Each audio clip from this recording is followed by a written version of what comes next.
شروع اللہ کے نام سے جو بڑا مہربان نہایت رحم والا ہے۔ یہ لوگ کس چیز کی نسبت پوچھتے ہیں؟ کیا بڑی خبر کی نسبت جس میں یہ اختلاف کر رہے ہیں؟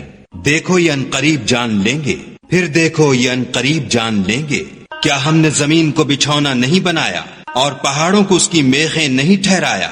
بے شک بنایا اور تم کو جوڑا جوڑا بھی پیدا کیا، اور نیند کو تمہارے لیے موجب آرام بنایا، اور رات کو پردہ مقرر کیا، اور دن کو معاش کا وقت قرار دیا، اور تمہارے اوپر 7 مضبوط آسمان بنائے، اور آفتاب کا روشن چراغ بنایا، اور نچڑتے بادلوں سے موسلا دھار مہ برسایا تاکہ اس سے اناج اور سبزہ پیدا کریں، اور گھنے گھنے باغ۔ بے شک فیصلے کا دن مقرر ہے، جس دن سور پھونکا جائے گا تو تم لوگ غٹ کے غٹ موجود ہوگے، اور آسمان کھولا جائے گا تو اس میں دروازے ہو جائیں گے، اور پہاڑ چلائے جائیں گے تو وہ ریت ہو کر رہ جائیں گے۔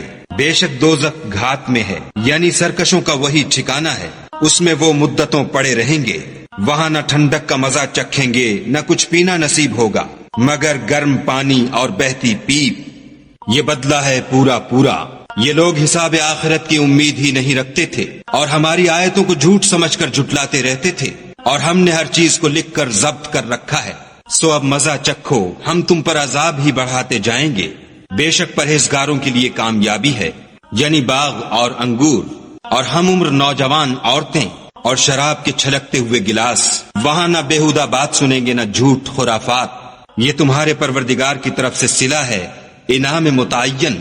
وہ جو آسمانوں اور زمین اور جو ان دونوں میں ہے سب کا مالک ہے، بڑا مہربان، کسی کو اس سے بات کرنے کا یارہ نہ ہوگا۔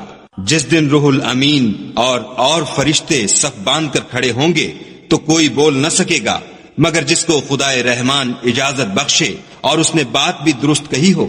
یہ دن برحق ہے، پس جو شخص چاہے اپنے پروردگار کے پاس ٹھکانہ بنا لے۔